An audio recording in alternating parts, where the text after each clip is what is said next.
Today I'd like to talk to you about one of my patients, Ken, and he will talk to you about his experience with epilepsy and the treatment he's received. I never had a chance to notice that anything was wrong. I had been working 2 full-time jobs for roughly 6 years, and 2 to 4 hours sleep a night was about the norm for me. My family had spent some time together on a Friday that I'd taken a vacation day off, and at the end of the night, my wife and I were watching TV. She fell asleep and I remained up watching television, and I woke up in the back of an ambulance. So I never really noticed anything was wrong until I was looking at the lights of an ambulance. I met Dr. Ardeshna a couple weeks after I had my seizure, and my wife and I came in with a battery of questions. Seeing as she was there to see everything, she seemed to have a whole lot more questions than I did, because I was, for the most part, just dumbfounded that it happened to me.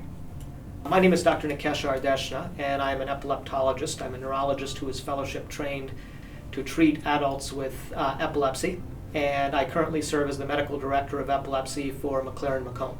There's nothing in my past that would indicate a seizure tendency. And as far as family history goes, there's nothing substantial. I'm still in shock that this happened to me.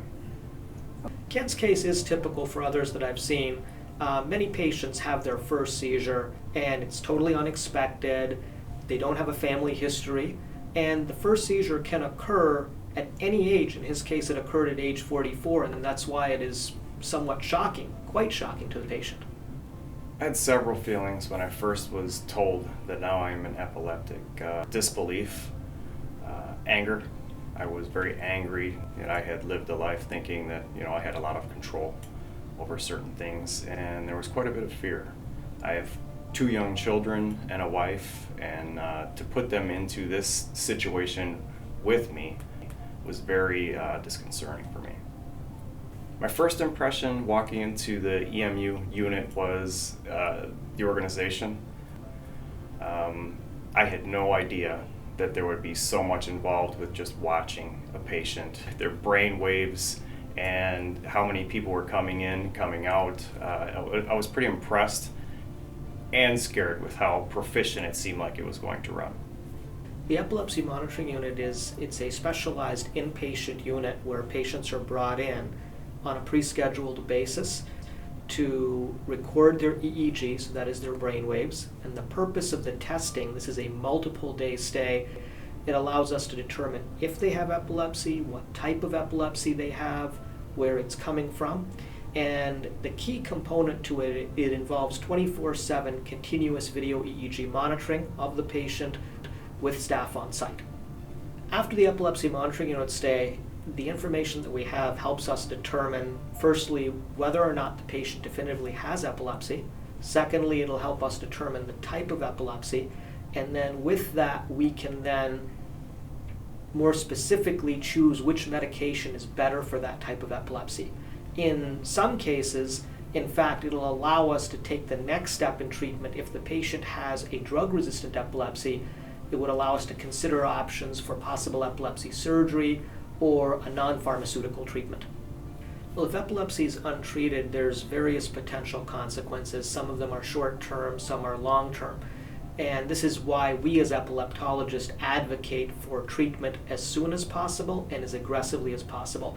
So those consequences can be somewhat small to somewhat large, all the way from a seizure can cause injury, sprains, strains, broken bones, falls. It can even cause pneumonia, and in rare cases, due to a seizure, you can actually have sudden death. Ken is an athletic individual, he's an active individual, and in fact, as a result of one seizure, he had a torn left rotator cuff. Some people, it's not well known, but sometimes even recurrent seizures over time not only can lead to the injuries we talked about, but it can lead to memory loss and also personality change. Life has had some changes for me since being told that I have epilepsy. One of the ones that has affected me somewhat immediately was the reaction to medication that I was on. There's several medications for epilepsy. I had no idea that this was available, but the first medication that I had really did not jive too well with me. So we've made changes in the medication, and that's responding well. I've had to make some lifestyle changes since I've been diagnosed with epilepsy. Initially, I had to rely on family and friends to drive me while I waited the 6 months to see if I was going to have a seizure again. And it has made changes in how consciously aware I am of trying to get good sleep and enjoy quality time with my family.